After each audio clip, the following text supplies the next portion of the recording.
ජීවිතයේ කාන්තාවකට ඕනෑම දුකක් වේදනාවක් දරා ගන්න පුළුවන් වුණත් තමන්ගේ මුළු ජීවිත කාලයම දුක වේදනාව සිතේ තබාගෙන ඒ මෙනෙහි කරපු එකම කාන්තාව නම් මරියතුමියයි. ප්‍රේමවන්තේනි, අද අප ඇවිල්ලා තියෙන්නේ මන්නාරම පදවියේ පේසාල කියන ගමේ තියෙන දෙව් මෑණියන්ට කැප කරලා තියෙන ලස්සන දෙව් මැදුරක් නරඹන්නටයි. ශුද්ධෝ ජයලත් අප ස්වාමිතුවට මෙම දේවස්ථානය කැප කරලා තියෙනවා.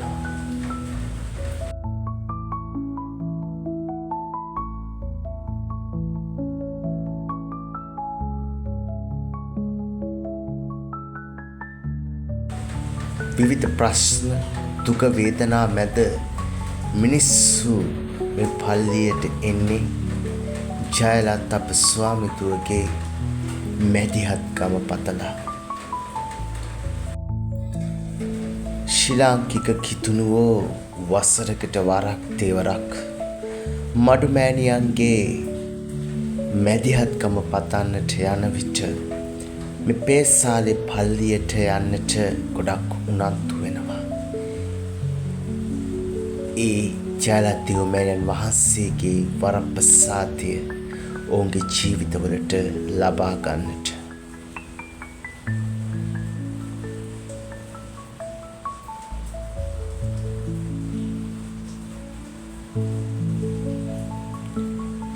මේ වගේ නිහඬ පරිසරයකට ගිහිල්ලා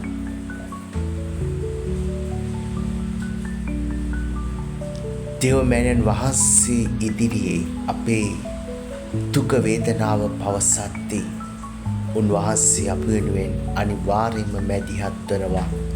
එදා කානා නුවර විවාහ මංගල්‍යයේදී ජේසුස් ඉස්සරහා ඒ කානා නුවර විවාහ මංගල්‍ය යුවළ වෙනුවෙන් පෙනී සිටියා වගේ. ඉතින් ඔබත් යන්න ඒ මැදිහත්කම තුළ ඔබේ පෞල් ජීවිතයේ සුවය සැනසීමilla ජේසුට ආඥා කරන්න.